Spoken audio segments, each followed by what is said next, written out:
In 2024, there's a very subtle difference. It's very subtle to a few people that are able to see it clearly. To the few people that are able to see clearly, it's very subtle. Very subtle difference. I have no idea if it's slagged out or whatever, but very subtle difference between confidence and arrogance. Arrogance is very loud, but not in a traditional way where I'm saying you're screaming and you're asking for attention. No. I'm saying it's loud and I guess that is what I'm saying, actually, yeah. Arrogance is very loud. Confidence is not loud at all. You don't have to show off to the world that you're confident. And that's where people, I think, get mixed up. The most confident people that I know are very quiet. And I don't mean in a literal sense quiet, but in a sense where they don't really show off the things that they have, and the few times that they do, it's to prove a point that they either still got it or I guess just, I don't know. That's besides the point though. Arrogance and confidence are two different things. Now, to the majority of people, to people that don't have eyes, and they're hard to understand, this is also part of the problem that's going on today in America, right?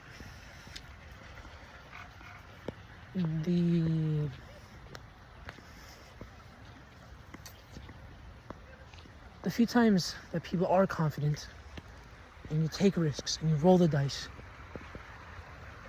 your friends, even your own friends and your family, will shoot you down.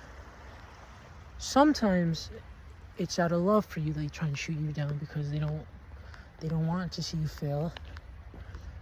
And then other times they shoot you down out of anger and out of spite because they don't want to see you that way. From my own experience, it's in the middle. Sometimes they will shoot down your ideas because they don't want to see you fail and suffer like they did in the past. Or sometimes it's their own anxieties attaching themselves to you, right? Confidence is very subtle, and in the few times that you're able to be confident, don't be afraid to roll the dice. Don't be afraid to fail, okay? Because when we roll the dice and we have to roll a 6, most times we're not going to roll a 6. Kind of what I was saying a few days ago or a few minutes ago regarding low risk, high reward. Most times in our lives, fortunately, when we roll the dice, when we're scratching the unlimited lottery tickets, we're not rolling for something that is completely high risk.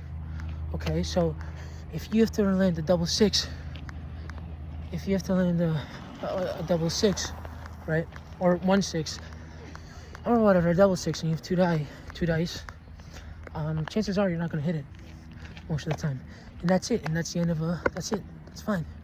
But the few times that you do hit it, that's because you were confident to roll the dice. That's because you were confident to do it.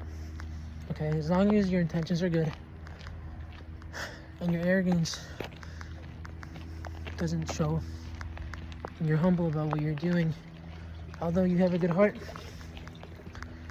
never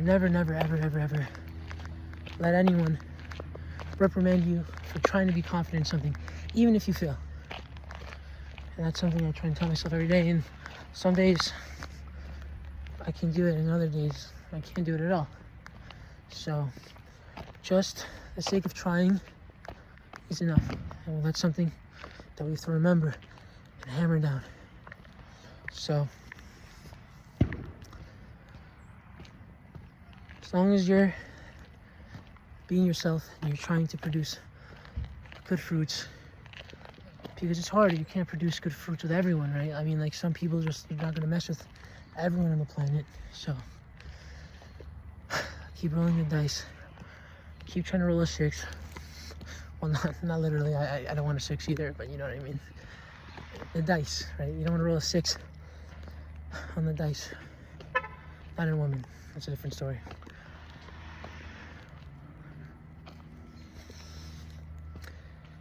It's okay. We go the distance. We keep rolling. And eventually, because it's not luck, it's a fact. Eventually, you will roll a double 6.